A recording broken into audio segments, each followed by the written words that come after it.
મારા બધા દર્શકોને મારા સીતારામ। એક તરફ ભારતીય જનતા પાર્ટીમાં આંતરિક ડખો એવો ચરમસીમાએ પહોંચ્યો છે। વાત કરી રહ્યો છું નર્મદામાં, જ્યાં દર્શનાબેન દેશમુખ ધરણા પર ઉતરી ગયા હતા અને એમનો સીધો વિરોધ હતો જિલ્લાના પ્રમુખ નીલ રાવ સામે।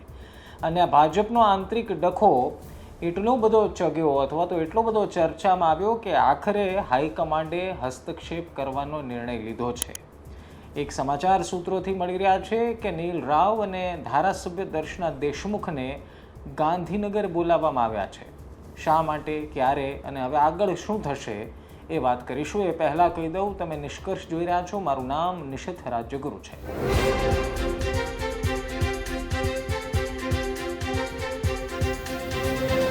દર્શનાબેન દેશમુખ ધારાસભ્ય છે અને એમનું અપમાન કાર્યક્રમમાં થયું છે અને વારંવાર જિલ્લા પ્રમુખ નીલ રાવ એમનું અપમાન કરે છે એ મુદ્દા સાથે એ ધરણા પર બેસી ગયા હતા અને બાદ ધરણા પરથી હટ્યા, એટલે કે ધરણા એમણે પૂરા કરી લીધા, પરંતુ આ ડખો પૂરો થયો નથી। નીલ રાવ જે વારંવાર એ વાત મીડિયા સમક્ષ કહી રહ્યા છે કે જે કંઈ પણ હશે સાથે બેસીને ચા પીને ચર્ચા કરી લઈશું, સમાધાન કરી લઈશું। આવી બધી વાત વચ્ચે હવે સૂત્રો કહી રહ્યા છે કે આ બંને વિવાદમાં પડેલા નેતાઓ, એટલે કે એક તરફ ધારાસભ્ય દર્શનાબેન દેશમુખ અને બીજી તરફ જિલ્લાના પ્રમુખ નીલ રાવને ગાંધીનગર બોલાવવામાં આવ્યા છે। સૂત્રો કહી રહ્યા છે કે 48 કલાકમાં તેઓ ગાંધીનગર પહોંચે એવી શક્યતા છે, એટલે કે આવતીકાલે અથવા તો એ પછીના દિવસે 2-3 દિવસની અંદર એમને ગાંધીનગર બોલાવવામાં આવ્યા છે। અને આખા મામલાને શાંત પાડવા માટે અથવા તો એનું સમાધાન લાવવા માટે ભાજપ હાઈકમાન્ડ એક્ટિવ થઈ ગયું છે। અને આ ભાજપ હાઈકમાન્ડમાં પણ આ જવાબદારી સોંપવામાં આવી છે દક્ષિણના પ્રભારી ડૉક્ટર પ્રશાંત કોરાટને। પ્રશાંત કોરાટ ભાજપના મહામંત્રીની સાથોસાથ દક્ષિણના પ્રભારી પણ છે અને નર્મદાની રાજનીતિથી વાકેફ પણ છે। એટલા માટે કહેવામાં આવી રહ્યું છે કે પ્રશાંત કોરાટને કહેવામાં આવ્યું છે અથવા તો આખું મિશન સોંપવામાં આવ્યું છે કે જે ભારતીય જનતા પાર્ટીમાં આંતરિક ડખો થઈ રહ્યો છે અથવા તો ચગી રહ્યો છે અથવા તો મામલો હાથમાંથી સરકી રહ્યો છે, એને જલ્દીમાં જલ્દી સોલ્વ કરવામાં આવે, જલ્દીમાં જલ્દી એનું સમાધાન લાવવામાં આવે।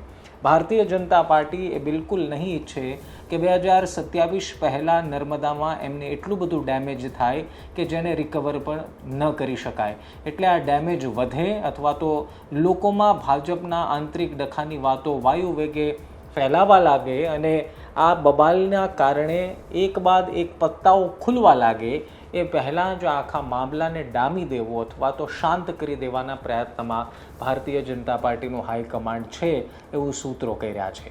પ્રશાંત કોરાટને જવાબદારી સોંપવામાં આવી છે કે ધારાસભ્યને પણ સમજાવવામાં આવે અને સાથોસાથ નીલ રાવ જેની ઉપર આરોપ લાગી રહ્યા છે બધી જ તરફથી એને પણ સમજાવવામાં આવે।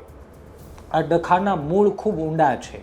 જો તમને એવું લાગતું હોય કે ધારાસભ્યનું કાર્યક્રમમાં અપમાન માત્રથી આ મુદ્દો ઉઠી ગયો છે તો એ વાત ખોટી છે। આ અપમાનના વિષયથી આ મામલો સામે જરૂર આવ્યો છે, પરંતુ ઊંડાણમાં એની પાછળના કારણો ખૂબ મોટા અને વિચિત્ર છે અને જેમાં ભારતીય જનતા પાર્ટીના જ નેતાઓ સામેલ છે એવું સૂત્રો કહી રહ્યા છે।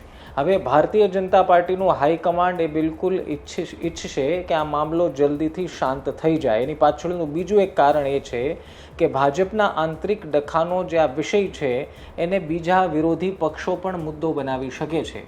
ચૈતર વસાવા જેમણે જિલ્લા પંચાયત સર કરી છે અને જે નિર્વિવાદિત ચલાવી રહ્યા છે એમની માટે પણ ભવિષ્યમાં ભાજપનો આંતરિક વિખવાદ મોટો મુદ્દો બની શકે છે અથવા તો મુદ્દો બનાવીને પ્રચાર પ્રસાર કરી શકે છે અને આ જ એક રાજનીતિનો ભાગ છે।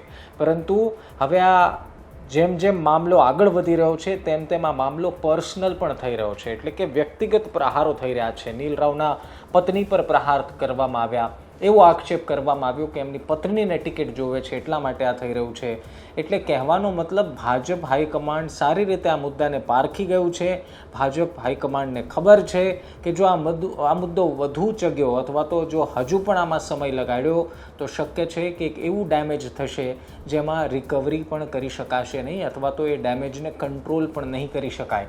અને આ ભારતીય જનતા પાર્ટી માટે એક મહત્ત્વપૂર્ણ જગ્યા છે નર્મદા, એક મહત્ત્વપૂર્ણ એટલા માટે પણ છે કારણ કે આ આદિવાસી બેલ્ટમાં નર્મદાનું મહત્ત્વ ખૂબ વધારે છે અને ભાજપ એ વાત સારી રીતે જાણે છે કે મહા મુશ્કેલીથી જે ટ્રાઇબલ બેલ્ટ કોંગ્રેસના હાથમાં હતો, મહા મુશ્કેલીથી એ ટ્રાઇબલ બેલ્ટમાં ભાજપે સેંધ માર્યું છે ને ત્યારે ભાજપ ત્યાં રાજ કરી રહ્યું છે.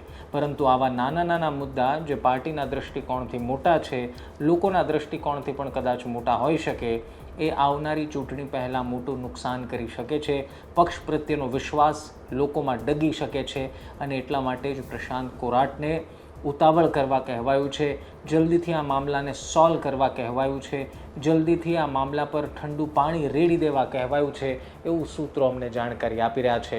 પરંતુ સવાલ અહીંયા એ છે કે જે ઉકળતો ચરુ જે સ્થાનિક સ્વરાજની ચૂંટણી પહેલાંથી, આમ તો કહું નીલ રાવ પ્રમુખ બન્યા ત્યારથી જે ઉકળી રહ્યો છે, શું એને પ્રશાંત કોરાટ અથવા તો ભાજપનું હાઈકમાન્ડ ડામી શકશે?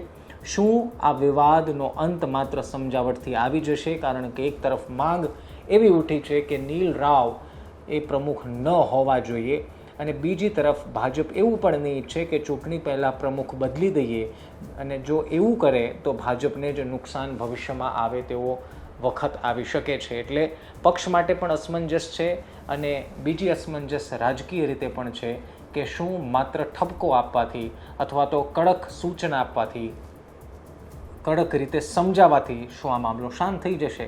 અને જો એમ શાંત થવો જ જોઈતો હોત તો કદાચ પક્ષે પહેલાં જ કરી દીધો હોત. કારણ કે એવું તો છે નહીં કે આ પહેલી વખતનું છે, એવું તો છે નહીં. આ વખતે તો મોટું થઈ ગયું, સ્વરૂપ મોટું મળી ગયું, પરંતુ આ વિવાદ તો અંદરખાને લાંબા સમયથી ચાલે છે, ખુદ ભાજપના સિનિયર નેતાઓ જાણે છે. તો શું હવે આટલી મોટી બબાલ થયા બાદ, આટલો મોટો બખેડો થયા બાદ શું માત્ર સમજાવટથી, ઠપકાથી, કડક સૂચનથી આ મામલો શાંત પડી જશે? આ યક્ષ પ્રશ્ન છે. તમારું શું માનવું છે? કમેન્ટ જરૂર કરજો. ફરી એક વિડીયો સાથે મળીશું. ત્યાં સુધી ધ્યાન રાખો, મજા કરો. સીતારામ.